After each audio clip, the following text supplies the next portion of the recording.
Very welcome, everybody. Be comfortable.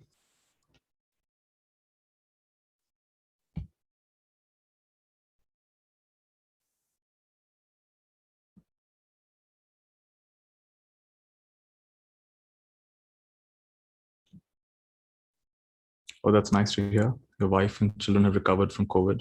Very nice. Very good, Naga. Nice to hear that.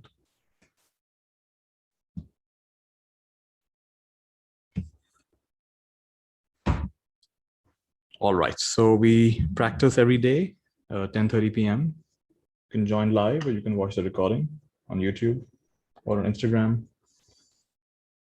And the intention is to strengthen your core, strengthen your capacity to go through this period of life with more resilience and clarity and trust and surrender. So let's all be in a more open and receptive state, allowing whatever needs to settle, whatever needs to be enlivened, whatever needs to be integrated, to be integrated, whatever needs to be released, to be released.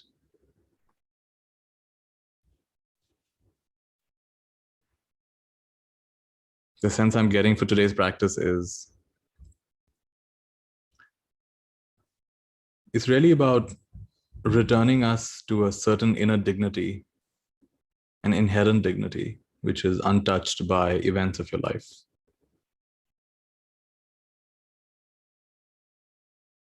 There was this exchange between a student of Suzuki Roshi's, where he asked Suzuki Roshi, I have all these experiences in meditation, but they don't last. They come and they go. So what's the point? They just come and they go. It just doesn't seem to be worth it. And Suzuki Roshi said, yes, that's the nature of these things. They come and they go. No matter what experience you have, it comes and it goes. And yet, while it seems to have no purpose, just comes and goes, it does reveal something underneath.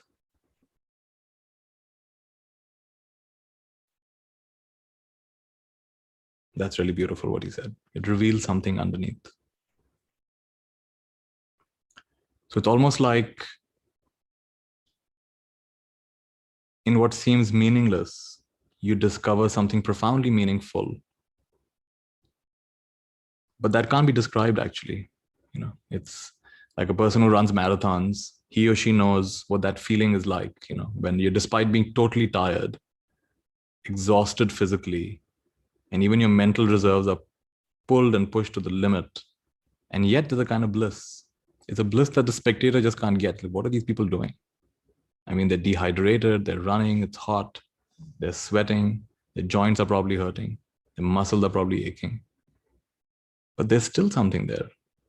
Now, you can't describe this. In Hindi, they say, Gunge ka gud.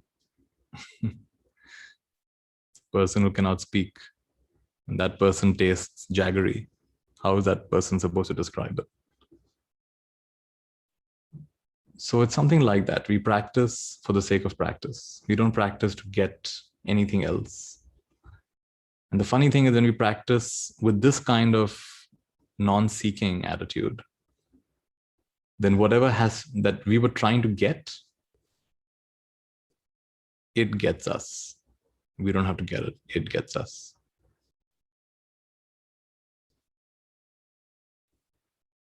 So it's a very different way of thinking.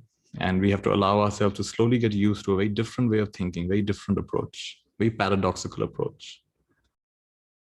The paradox of the effort to be effortless. The paradox of in stillness finding movement. In movement finding stillness. These are very paradoxical things. Using words and ideas to touch something that is forever beyond words and ideas. Finger pointing to the moon. Are you going to get hypnotized by the finger? Or are you going to see the moon? a million fingers pointing to the moon. Which is the right finger? Are you going to get locked up in the finger, or are you going to go looking at the moon? And the moon is your inherent dignity. There's a certain inherent dignity which does not require to be protected or upheld. It's naturally dignified. It's upright. It's untouched. It's unscratched or unscathed.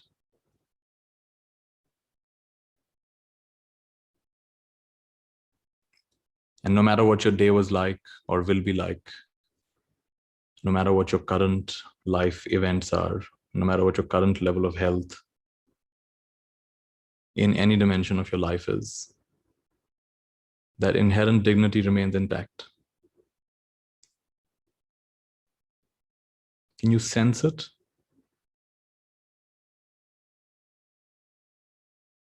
What's it like to feel what's underneath, which cannot be described, can just be intuited?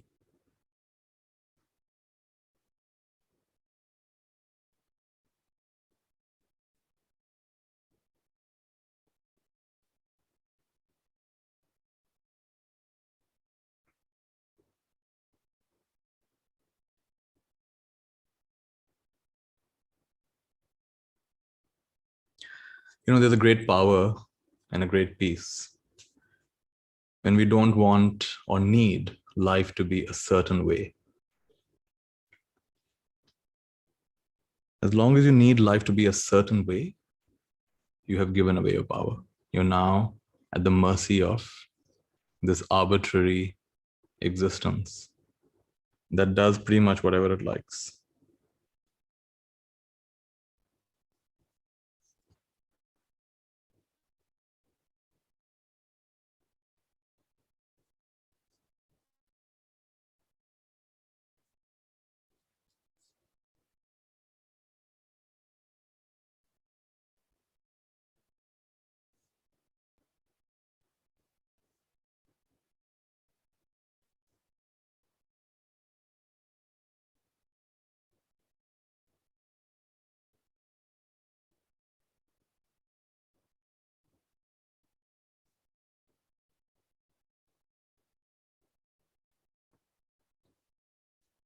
So today I feel like reading a few lines from Wu Xin. Wu Xin is a paradoxical figure because we don't know if he's a real figure or not, just like we don't know if we are real or not. And the book I'm going to be reading from is called The Lost Writings of Wu Xin by Roy Melvin. And the teachings are always spot on, even though we don't know if they're the real Wu Xin or not. The book does not have page numbers, which is also appropriate.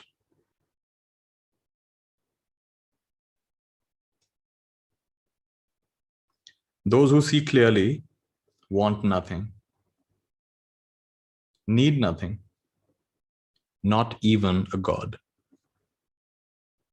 Not needing any God, they become greater than God. Those who see clearly want nothing, need nothing, not even a God. Not needing any God, they become greater than any God.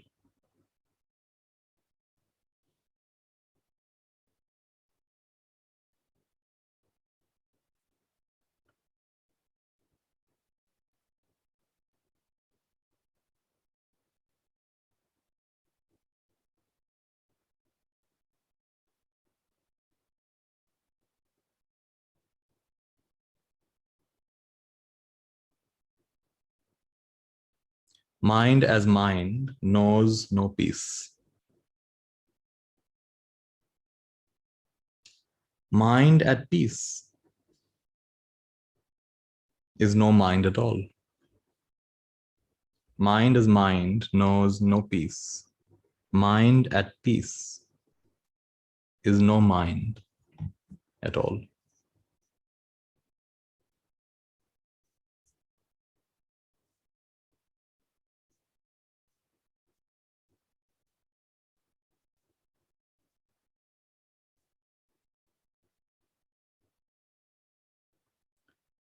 Remember that you don't have to agree or disagree with these teachings. He's not trying to give you a philosophy here. This is all medicine.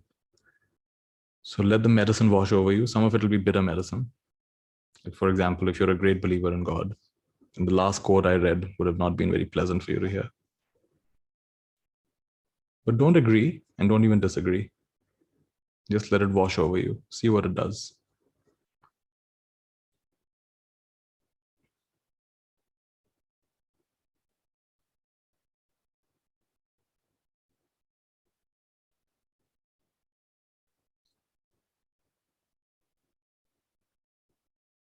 The primary mistake is identifying oneself with anything in particular.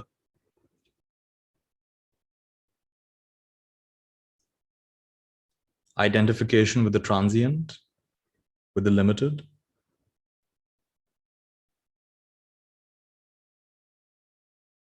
Freeing oneself from the particular. One encounters oneself as one really is.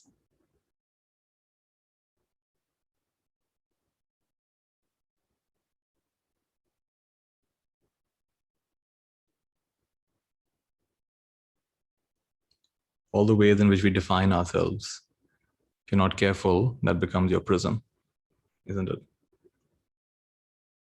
All the ways in which you say, I'm like this and I'm not like that.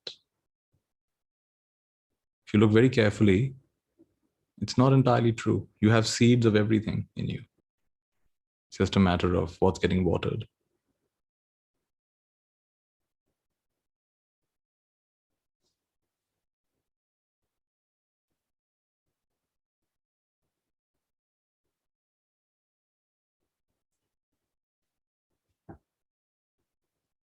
No matter how many things seem to be wrong, there are many more that are right. Just the way they are. When nothing is ever wrong, one joins the company of the wise.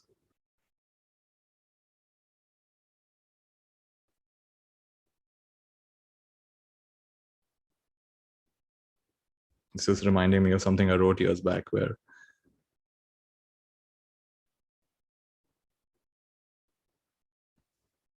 the foolish ones don't learn from their own mistakes. The intelligent ones learn from their mistakes. The wise ones learn from other people's mistakes. And the awakened ones know that there are no mistakes. A fun way of translating namaste is no mistakes, no mistakes.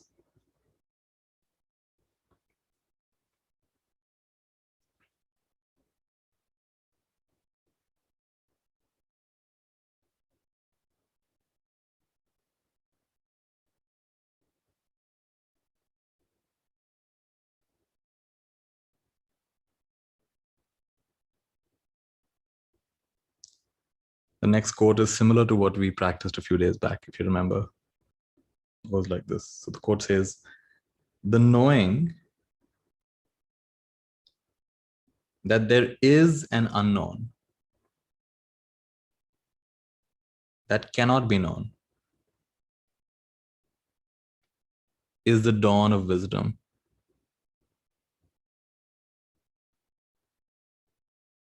To kiss this unknown is to be truly in love. The knowing that there is an unknown that cannot be known is the dawn of wisdom. To kiss this unknown is to be truly in love. Years back, I was just begun meditating and was really trying hard to make sense of the whole thing. I was going through all kinds of experiences. And I read Jiddu Krishnamurti, and he talked about the otherness, this benediction.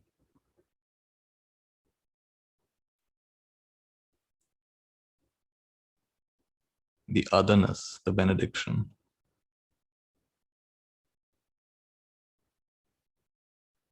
And I think this is what he's talking about here, the unknown.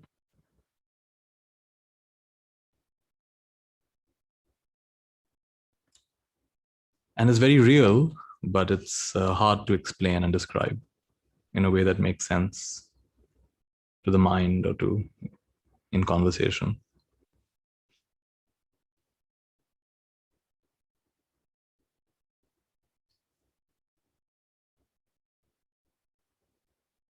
It's like you're awakening a capacity you didn't even know was possible to awaken.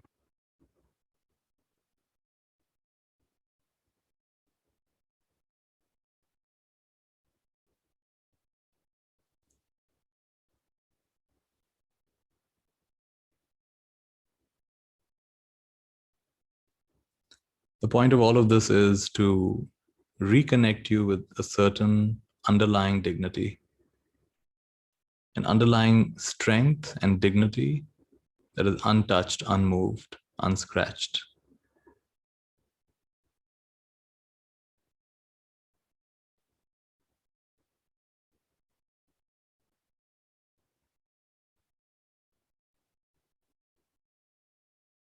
Asokang virajang khemang, the Buddha says.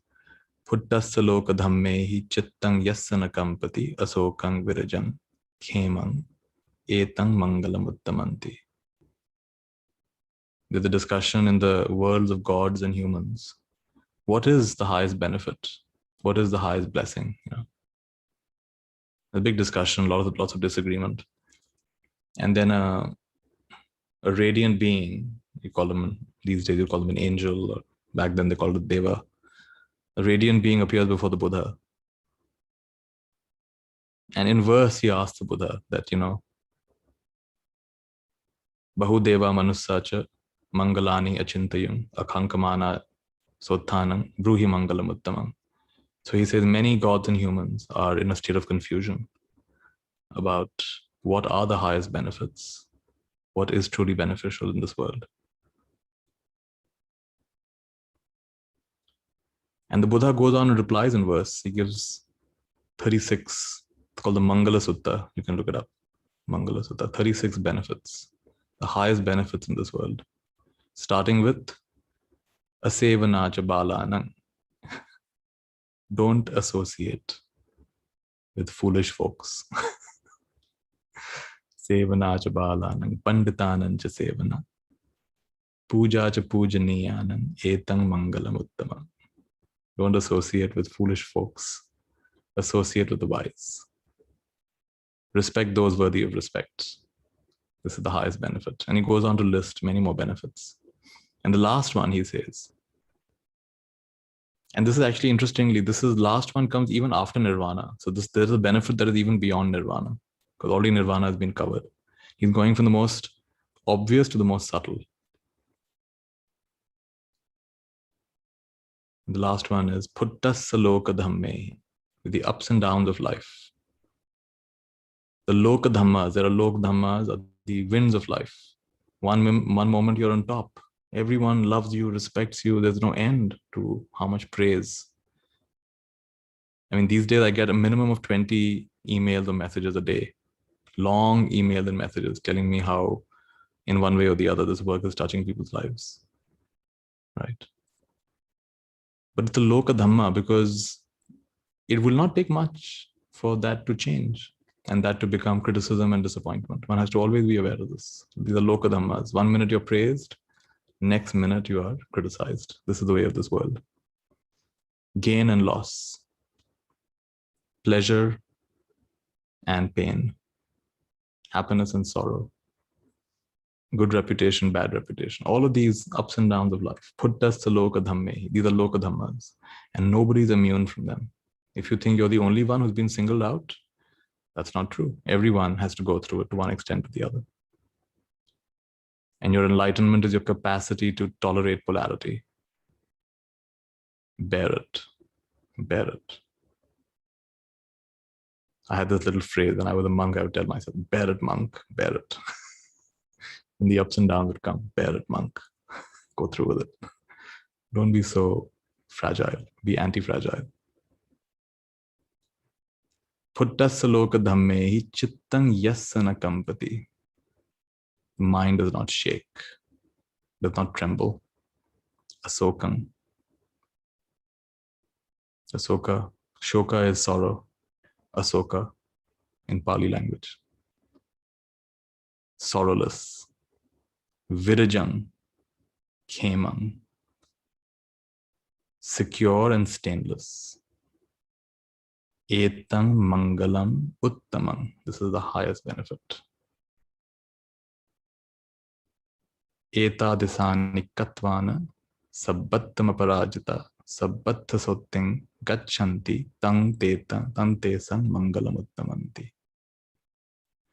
One who lives like this is undefeated wherever he or she goes, is secure wherever he or she goes. Sabbattam aparajita, wherever you go, aparajita, you cannot be defeated. Sabbattha sotting gachanti, sotting is happy. Wherever you go, happiness is chasing you, like the shadow that never departs. Tang tesang mangalam uttamanti. These are the highest benefits.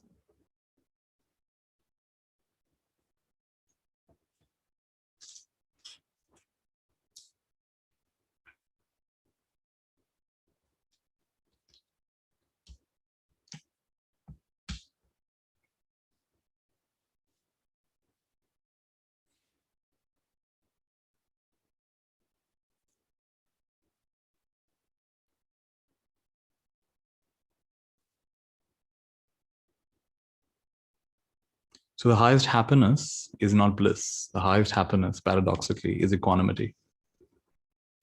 One of my teachers was talking about how, what is bliss? It's some kind of high, right? Most people imagine bliss to be some kind of high. So when you're on the highest high, now where are you going to go? The only place to go is down. And when you're in the lowest low, when you say this is the lowest I've ever been, time to celebrate. Why? The only place you can go is up.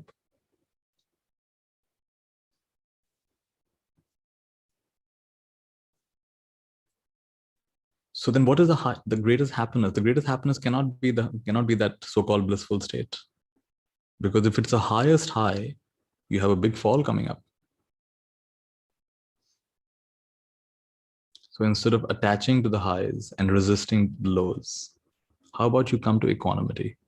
Equanimity is a beautiful word, equal mind. Puttasaloka dhamme, unshaken, unperturbed, dignified. Even in the face of great threat, great disease, great danger to your life also, to be dignified.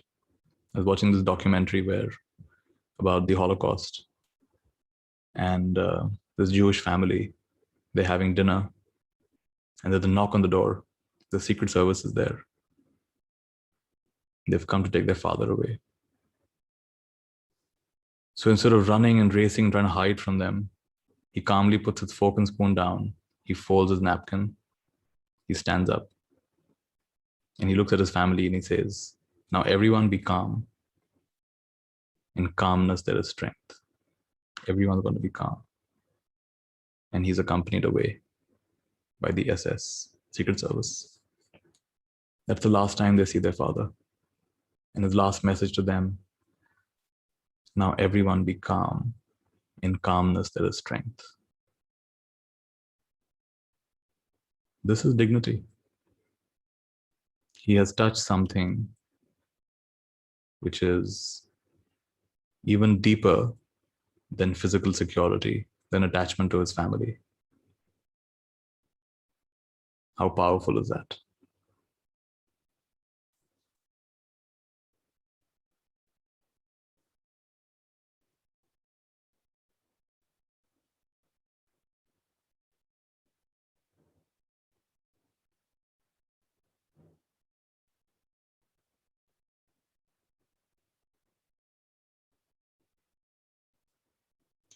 And Wushan says, with the willingness to bear whatever comes. comes the end of the need of any and all strategies, and safety is recognized as the illusion that it is. Safety is recognized as the illusion that it is. You're looking for safety in a universe that's gobbling itself up. Entire star systems gobble up other star systems. Entire galaxies gobble up other galaxies. In this kind of universe, you're looking for safety. But the willingness to bear whatever comes, like I was saying, how interesting that Wushan is reflecting what I said a moment back. Bear it, monk. With the willingness to bear whatever comes the end of the need of any and all strategies, and safety is recognized as the illusion that it is.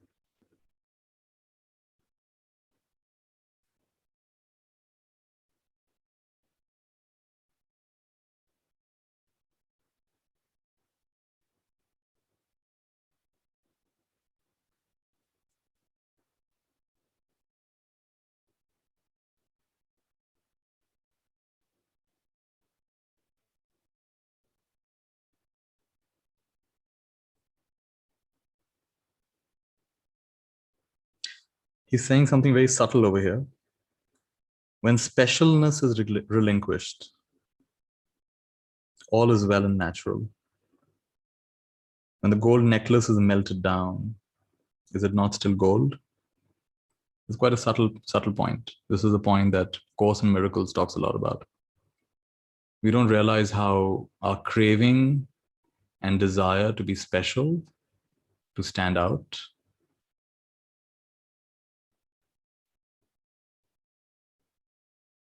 we don't realize how that chains us, how that binds us, how that limits us.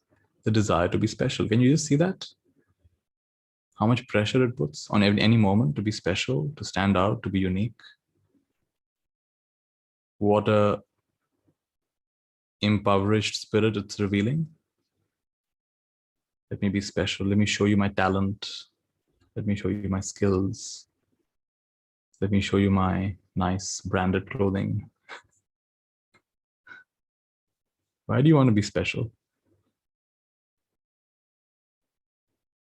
It's coming from a certain impoverishment, isn't it?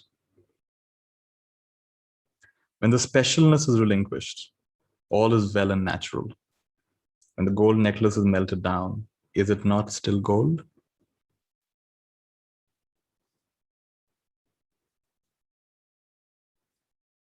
I put this funny picture on Instagram today about the poor people who are trying to wear all these branded clothes, the rich people who are walking around in public in track pants, and the super rich were dressed most casually.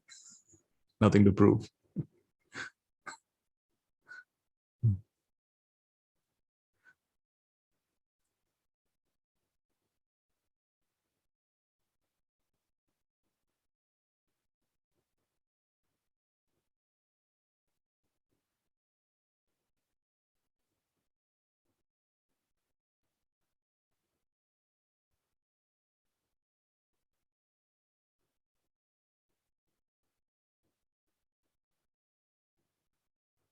The same power that is plowing the fields is cutting the vegetables and moving the wind. The same power that is plowing the fields is cutting the vegetables and moving the wind, organizing the galaxies. It resides in everything to the special benefit of none.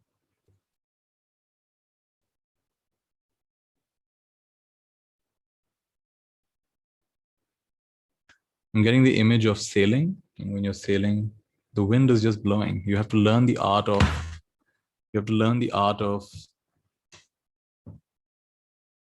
moving your sails, orienting yourself in such a way that the wind can move you towards the direction that you're wanting to go.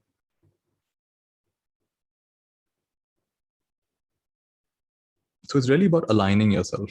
It's not about sitting in your sailboat and praying, oh, winds, please change, please change. Are you going in this direction? It's about aligning yourself.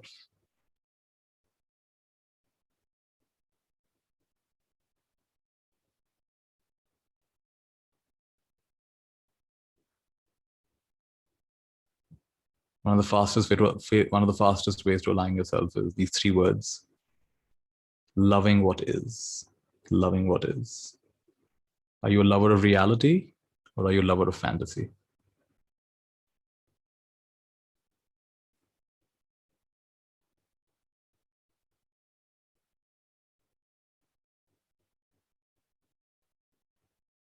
Don't just tolerate what is, love what is.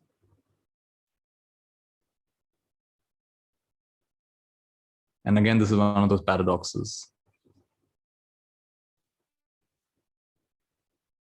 When you're so upset with what is, you want things to change. How can I love this? But this is so powerful. When you love even what feels so distasteful to you. See, the basic idea is every time you deny love to anyone or anything, you deny yourself access to love. You deny yourself the miracle of love. You deny yourself the power of love.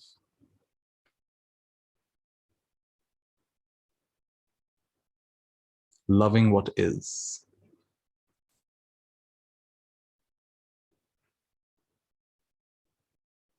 I think the most eloquent way of saying this is Ram Dass. He says, everything is perfect,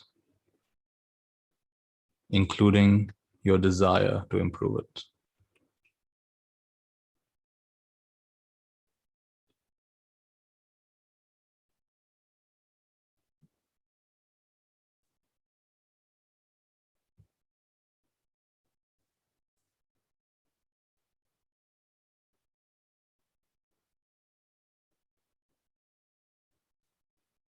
And Rushan says, notice without fixating. Noticing without fixating. One is free. In fact, right here, he's made a distinction between concentration and meditation. Concentration is exclusive attention. Meditation is inclusive attention. Meditation is noticing without fixating. Noticing without fixating, one is free. All the beauty of the world appears in the smallest and the least. When this is not recognized, one is thinking about one's third slice of cake while still eating the first. Noticing without fixating, one is free. All the beauty of the world appears in the smallest and the least. When this is not recognized, one is thinking about one's third slice of cake while still eating the first.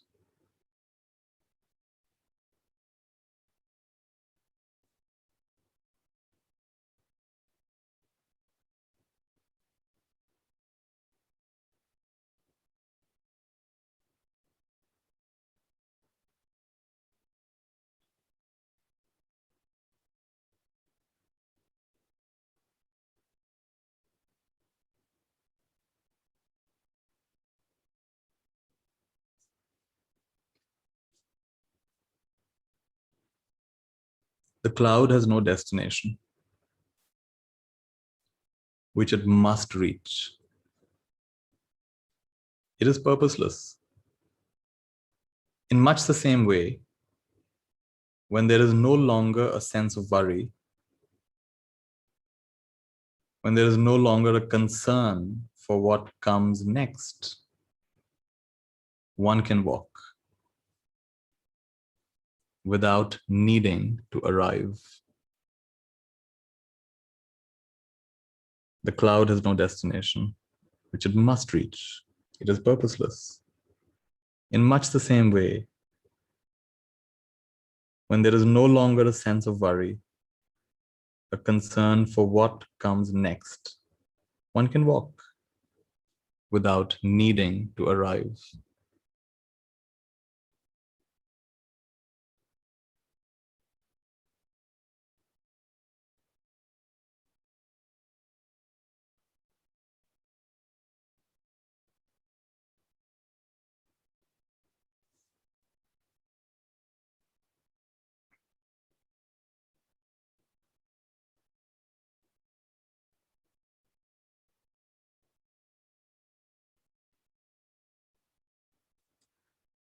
And Wushan says, the common person is chasing shadows.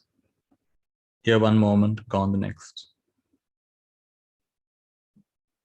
One of clear sight observes shadows, but is not enamored by them.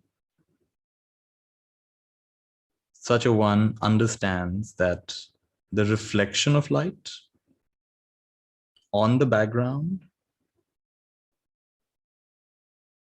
creates the foreground. The reflection of light on the background creates the foreground. Focusing his reflection on the background, such a one sees all. So Wushan says, look without naming. Listen without naming. Thoughts come. The kettle whistles. Respond the same to each.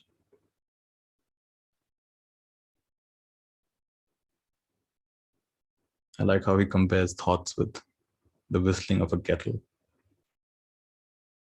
In, I think, some of your cases, it's more like the whistling of a pressure cooker.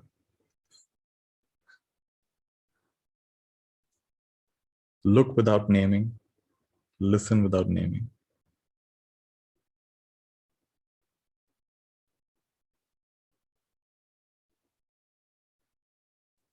Observe shadows, but don't be enamored by them.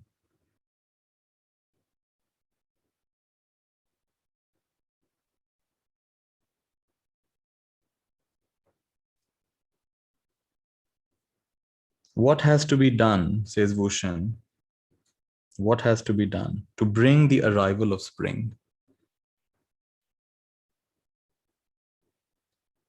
That which occurs naturally is vastly different from what occurs through effort. The former is aligned with the world, the latter only with the self. Streams flow effortlessly. What has to be done to bring the arrival of spring? That which occurs naturally is vastly different from what occurs through effort. The former is aligned with the world, the latter only with the self.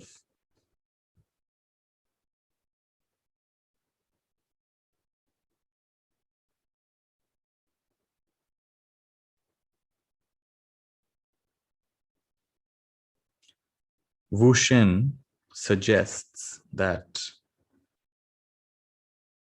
you have not been listening.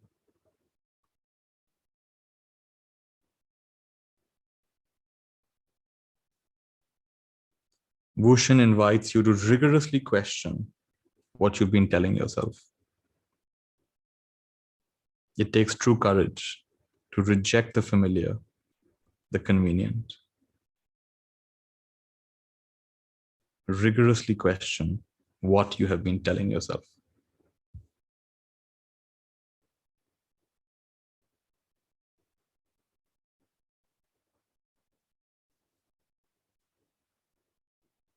The cost of anticipating the next moment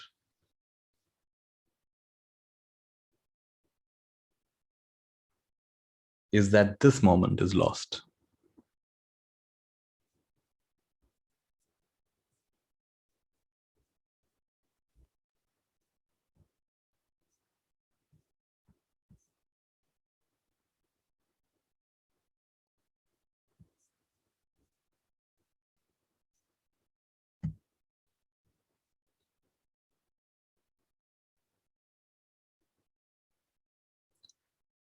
Life becomes sheer wonderment when the mental commentary is ignored.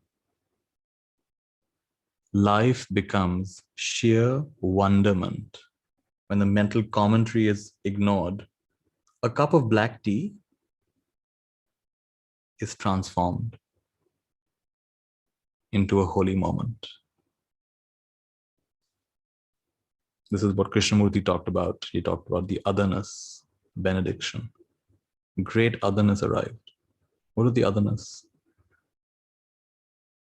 It's the beauty that was getting covered over with linear thought.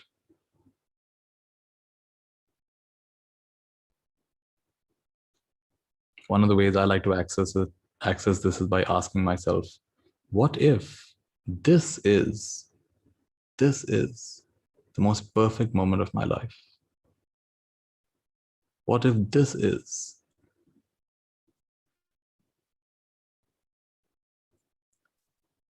the most perfect moment in the life of this universe? What if this is the most perfect moment of any life?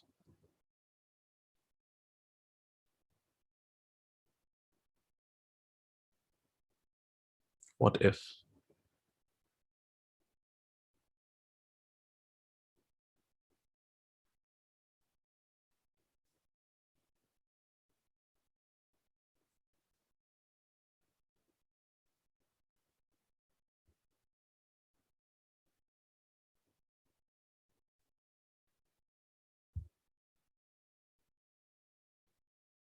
Events and activities, says Bhushan, occur like the grass growing by itself.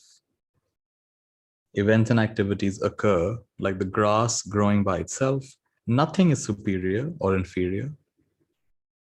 Whatever mental concept or image comes up naturally happens by itself.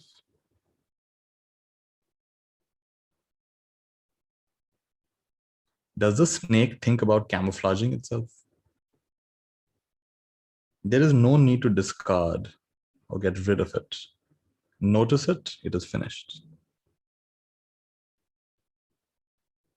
Events and activities occur like the grass growing by itself. Nothing is superior or inferior. Whatever mental concept or image comes up naturally happens by itself. There is no need to discard or get rid of it. Notice it. It is finished.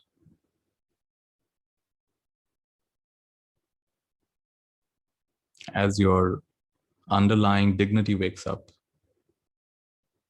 all the sub-personalities have no choice but to start behaving themselves.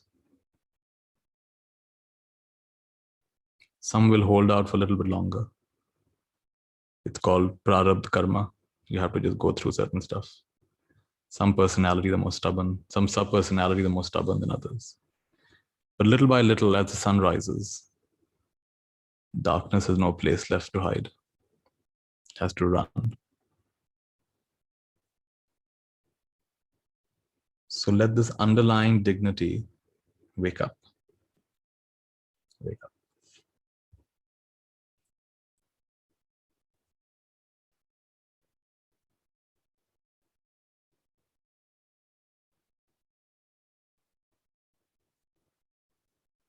And Wushan says, pick up a single link in a chain. All the other links come too. Perceive one thing correctly, and you perceive everything.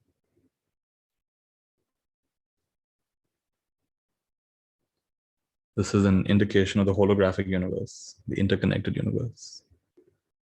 I used to find it fascinating how somebody could look at your face and tell you a lot about you. Someone can look at your eyes and tell you a lot about you. Someone can look at your palm and tell you a lot about you. Find it fascinating. Someone can heal you through reflexology. Someone can heal you through what's it called? Sujog, even just a few fingers. Someone can heal you by not even touching you.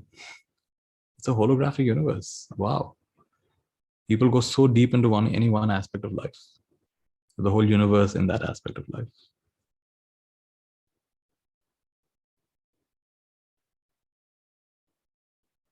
My teacher told me that not to be too eager in the beginning to learn about other traditions, other religions, other points of view. He said, just go deeper into this tradition and you will understand the root of every other tradition. And there's definitely some truth to that.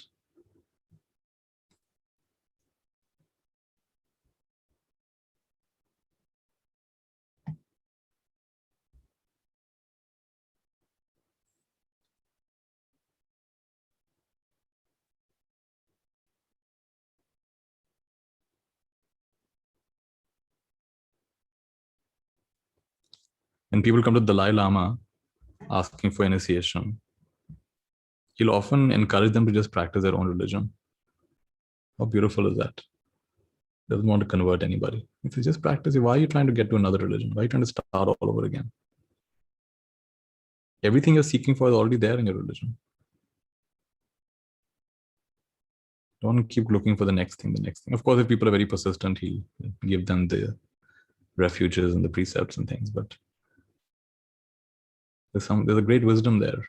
Don't always keep looking for the next thing, the next thing, the next thing.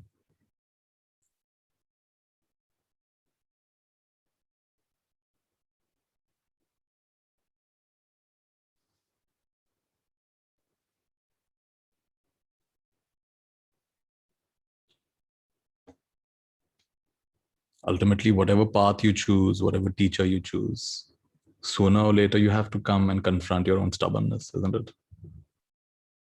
There's no getting away from that. So once the honeymoon period is over, you have to meet your own stubbornness. And that stubbornness will project outwards and say, oh, this practice is not right. This tradition is not right. Oh, they're not following the original teachings. Oh, this group is like this. Will you have the wisdom to know this is just you projecting? Everything is neutral here.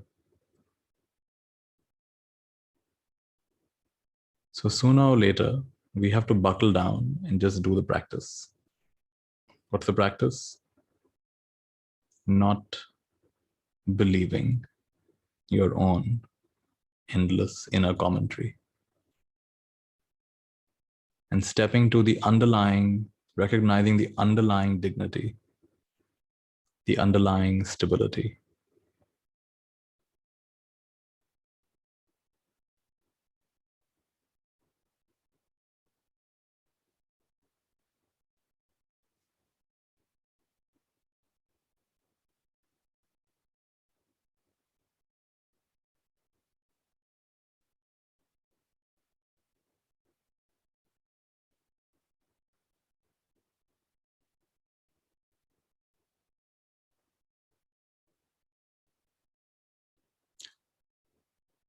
And it's an organizing principle. As you connect with this underlying dignity, then it starts to exert a subtle force on every single activity, every single dimension of your life. It's an organizing principle. It creates a kind of order, a higher order, an order that your mind can't necessarily understand.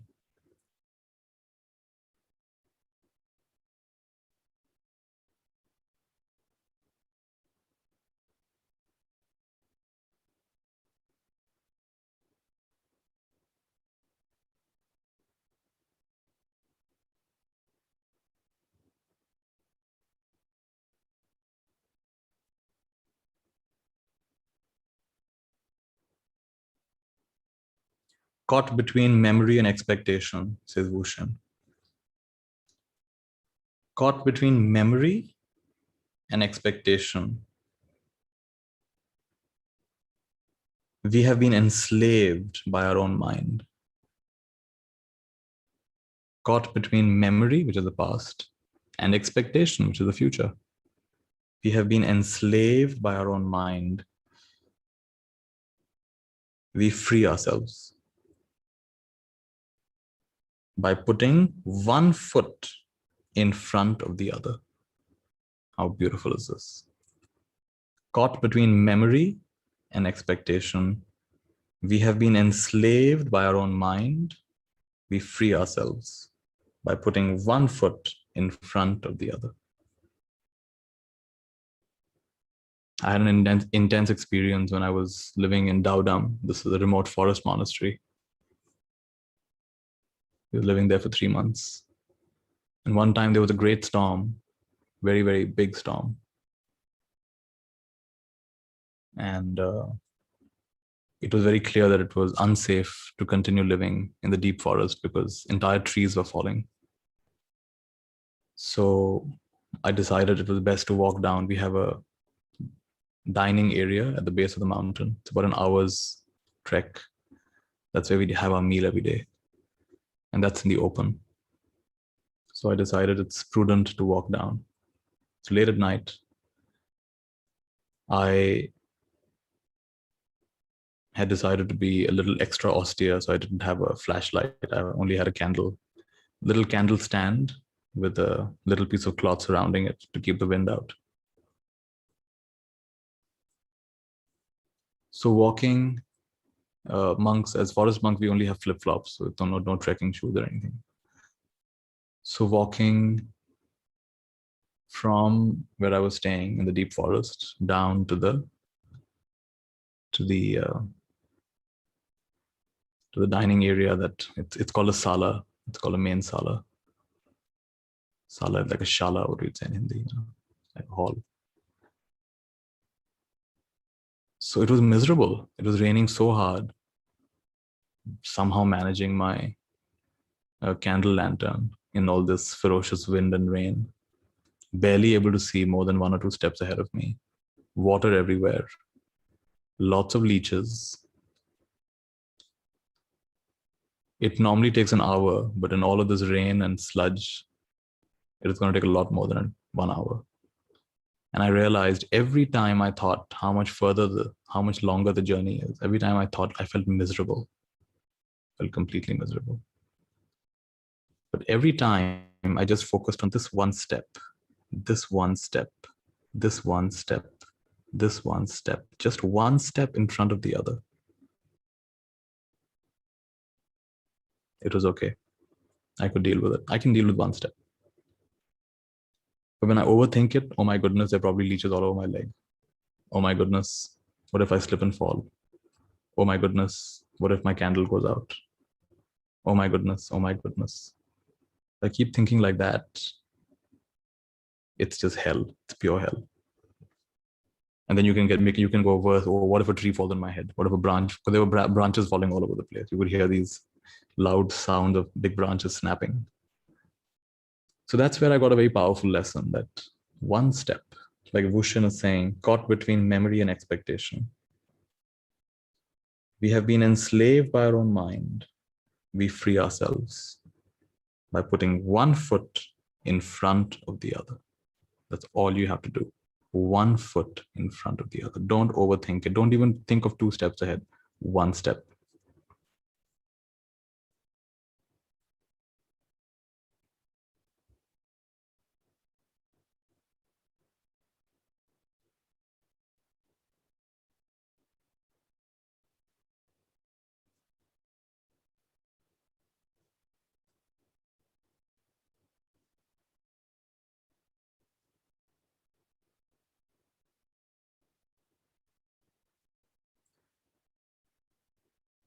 An excellent carpenter never makes his work more difficult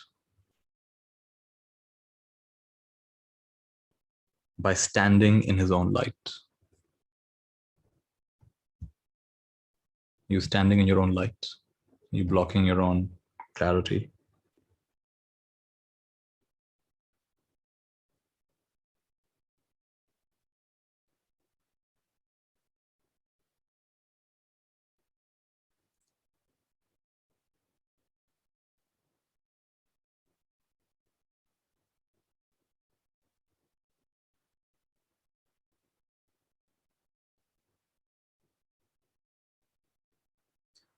Last one for today. Wushan says, everything occurs exactly as it is intended. As such, there are no mistakes. Why are you seeking forgiveness? Everything occurs exactly as it is intended. As such, there are no mistakes. Why are you seeking forgiveness?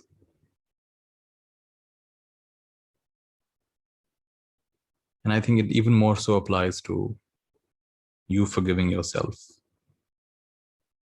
If you could have done better, you would have done better. If you had known better, you would have known better. You would have done better. You did what you could, given your level of understanding, energy, wisdom, insight, integration at that point of time.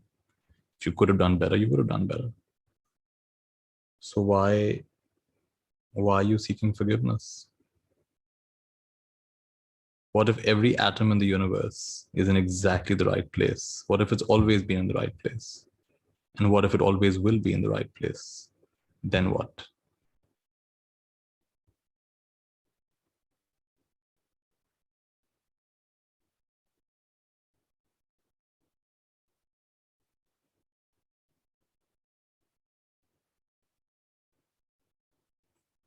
Very nice.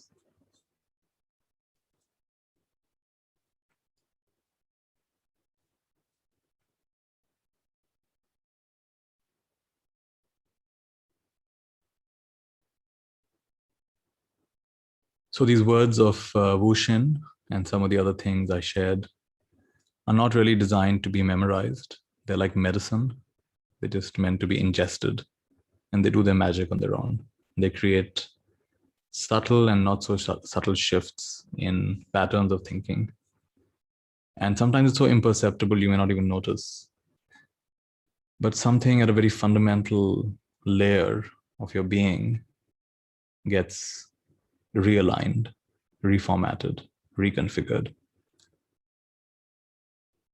And there is a certain lightness, a certain spaciousness, a certain non-resistance, which enters the field.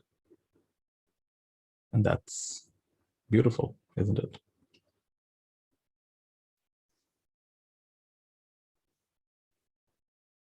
Let's conclude with a moment of gratitude. Just thankful to yourself, thankful for this opportunity.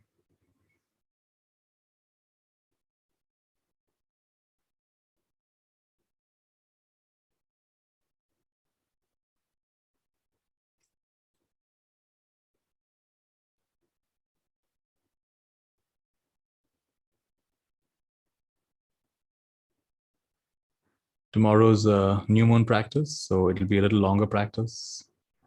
And I've invited a guest speaker to talk about light language.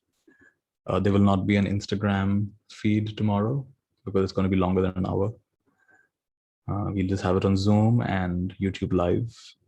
You can either find my YouTube channel or you can look up the Zoom link on my link tree, which is on Instagram. And yeah, if you're part of the conscious community, then tomorrow morning, the link is a little different than a normal link. Go and have a look at the Telegram group. And that's some of the, it's going to be 10:30 p.m. Yeah, not 10 p.m. 10:30 p.m. India time, as usual. Very nice. Good. Thank you, everybody, for joining. Have a lovely evening. Many blessings. Be well. Take rest. And look at the, if you're part of the conscious community, then it's a different link. Otherwise, it's the same link. It's the same link as every night for 10:30. Only if you're part of the conscious community. Next morning, tomorrow morning, we have a gathering. That's different. That's what I meant. All right. Take care. The name of the book is The Lost Writings of Wu Xin.